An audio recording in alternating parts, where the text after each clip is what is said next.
Latin America, El Salvador. I've had mother after mother after mother all over the world. Jamaican, African American, you name it. Every kitchen has got a mother in there, and that's who raised me. I don't know about you other cooks, but that's who got me on board. And this is what my French grandma would always do. You know, she'd basically just crush a garlic clove and throw it right in there. Flavor up your fat. That garlic is already, I can smell it. I barely have. I have this on its lowest flame, 1 out of 10, right? And it's barely infusing that flavor, but that garlic's already starting to come out, and I'm smelling garlic and butter together. It's a beautiful thing, okay? Again, that butter is gonna help me in a minute. It's gonna start adding a little brown to the process, okay? We're all about caramelization. I'm gonna clean up a couple of onions next. Kirk, how you doing, brother? Good to see you. Another old student there. And Robert.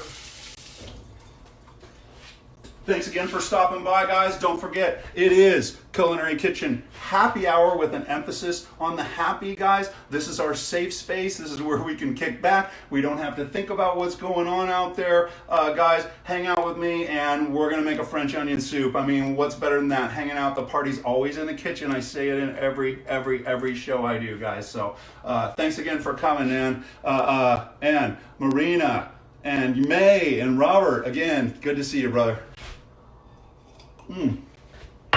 Oh, Chardonnay. Hate it. All right, going to the onions next, okay? Here we go.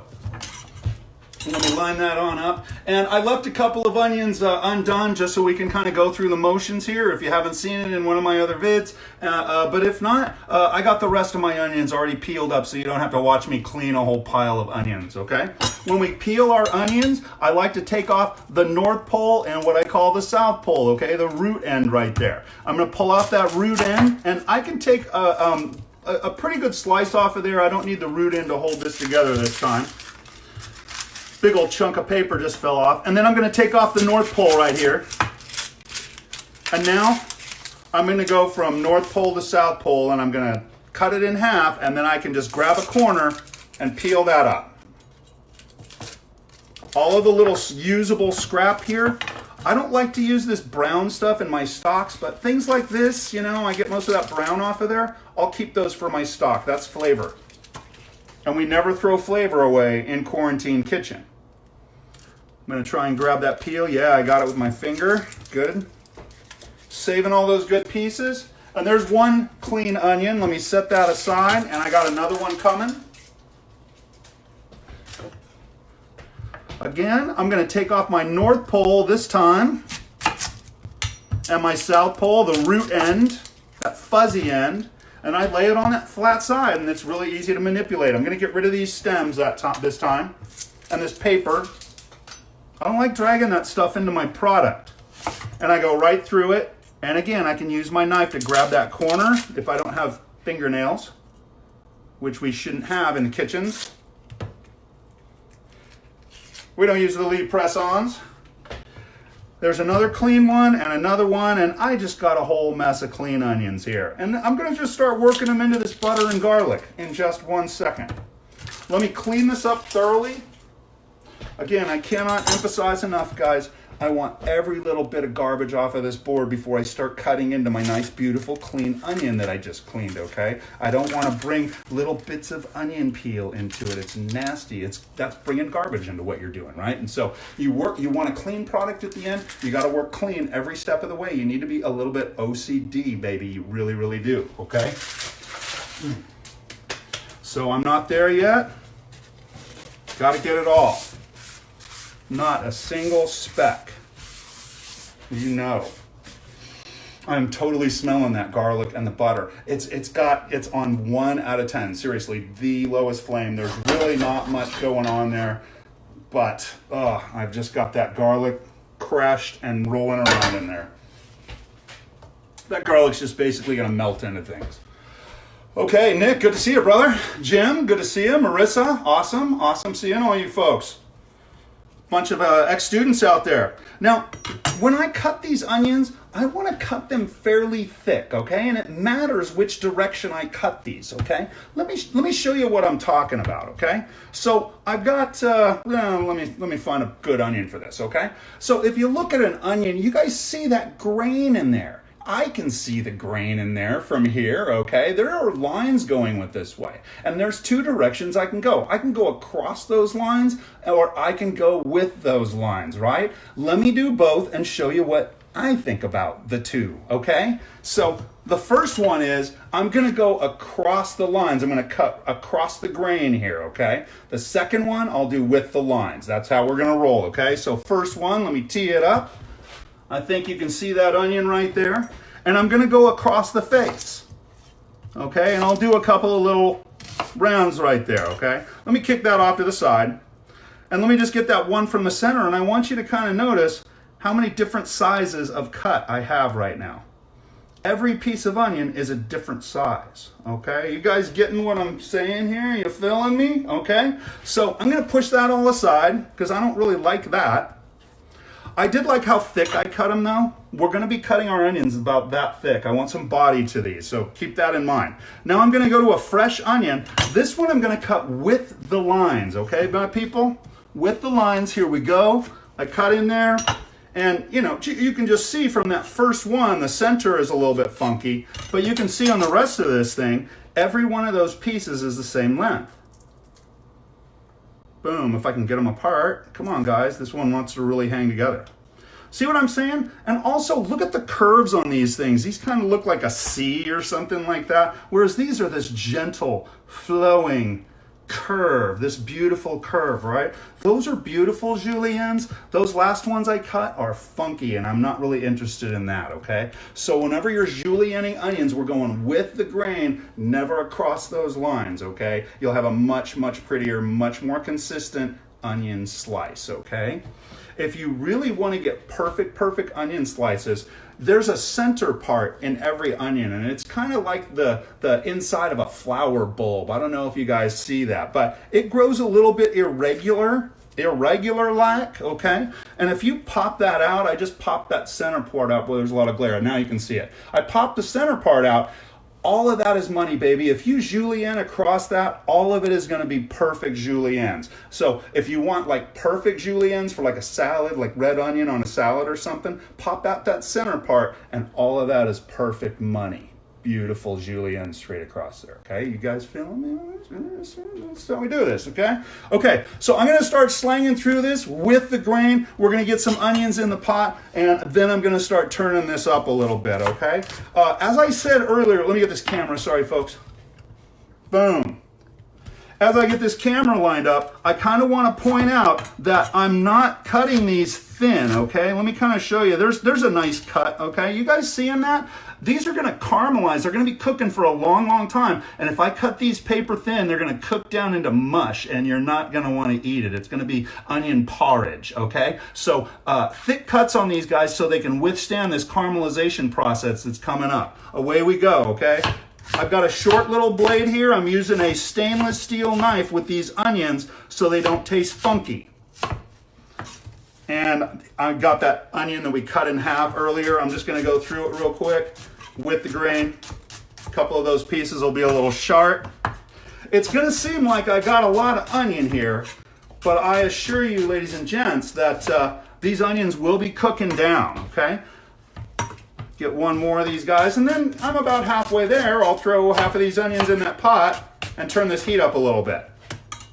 Let's go ahead and do that. I don't have a fancy tool to lift these up. I'm just picking them up and putting them in. In go my onions, and I'm gonna start kicking up my heat here. I could have pre-warmed that a little bit, but I really, one of the worst flavors in the world is burnt garlic, okay? So I really want to caution you guys, be afraid of burning that garlic, okay? You get that burnt garlic flavor in there, it ain't coming out, and it's just gonna last throughout the whole meal, all night. They'll be tasting, you know, French onion soup is their first course, and they're still tasting burnt garlic when they're still trying to eat creme brulee at dessert at the end of the night, right? So I'm really overemphasizing gentle in the beginning here. We don't want to burn that garlic, okay? So I got some more onions here. You can watch me cut them up. while I sit here and tell some tall tales. Let me see if anybody's got any questions out there. I can kind of do this. Here's a question right there. Oh, who knew that the shape of the onion is important? Yeah, you know, when you're picking out onions, by the way, you want to look for onions that don't have like weird growths and, you know, it's half this way and half that way. What's the deal with stainless steel knives? Do other metals give off flavor? We talked about it just briefly in another show. Those carbon steel knives like they used in the old days. Here, I'll show you this one right here. I got a couple of them hanging up over here, but they're the old daddies and they have that dark color to them. And these will react with the acids in onions and give it a funky off taste. It's this metallic flavor. And it actually turns gray, black. It's just nasty, okay? So you want a stainless steel blade. Otherwise, I'd be using, I love that antique stuff. Otherwise, I'd be using my antique stuff. I feel like I should have been born in another life, okay? Now, let me kind of point something out here. As I'm doing this, I want to kind of cut up a big pile of onions before I start moving things over there. I don't want to just cut one onion and then put it in the pot, and then another onion, put it in the pot. I want to get them all down. I want to bring more than one at a time to the table so it's more efficient. And again, I'm cutting them a little bit heavy here. And I bring it all over. You see what I'm talking about efficiency-wise? It's not like do a single onion, clean it up, do another onion, clean it up, right? We're doing this in waves, and now I'm going to pick up big piles of onions, and they're going in the pot. What is the difference in onions between yellows and white and red besides the color? I will say, just broad strokes here. Yellow onions I like for cooking applications, you know, like making soups and stocks and French onion soup and things like that. And there are lots of different sweet varieties in that yellow family. White onions I find to be pretty sweet and super mild, and I like those for like salsas. I worked in San Antonio, Texas, and we did tons and tons of fiestas and like gangs and gangs of salsa, and we used white onions in a ton of that salsa out there. And then I like red onions for cold applications. I don't like to cook with red onions because I don't think they look very pretty once they're cooked into something. They're just kind of gray and washed out. Unless you cook them in acid. If you cook a red onion in acid, it brightens up. You see them on street tacos all the time now and everything. Any of those purple vegetables, you cook them with acids like this, and you get this big, beautiful white color going on in there. And so I love red onions for mostly just salads, cold applications, or in those pickles. They're awesome. What level heat for the onions? Thank you, Mo. Bringing me back to the topic at hand. So I just turned that guy up just to clean up and everything. I'm still kind of cleaning here, and I've only got it about 5, but I'm going to be rolling about 5 or 6 here. And what I want to do is I want to kind of just let it ride for a minute. I can pull out my wooden spoon, again, one of my little favorites, okay? And I'm just going to give it a little toss here just to make sure everything's okay. All my onions are in there, by the way. I worked them all in. And we're going to let them start cooking down. Any big pieces, I'm knocking them apart. And then this is going to sound real familiar to you guys. If you've ever seen any of my videos before, you're going to step away from the pot. And we're going to allow this to start to caramelize, okay? That's the whole idea behind French onion soup. And this whole lesson here is about teaching you caramelization. Let me show you the pot here. See if you can kind of see that.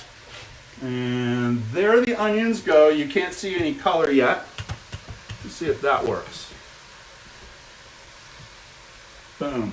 There are the onions, and there is zero color happening yet, but I'll give you frequent updates. Looks like I got a couple questions here. Hope I can answer the questions. You might just everything, all right? So let's see. Antique stuff, love, love, love. I know, I love that stuff. I recently saw you on that Zoom session, and you had those cool mixers behind you, and I was like, oh, I tried to say something, but.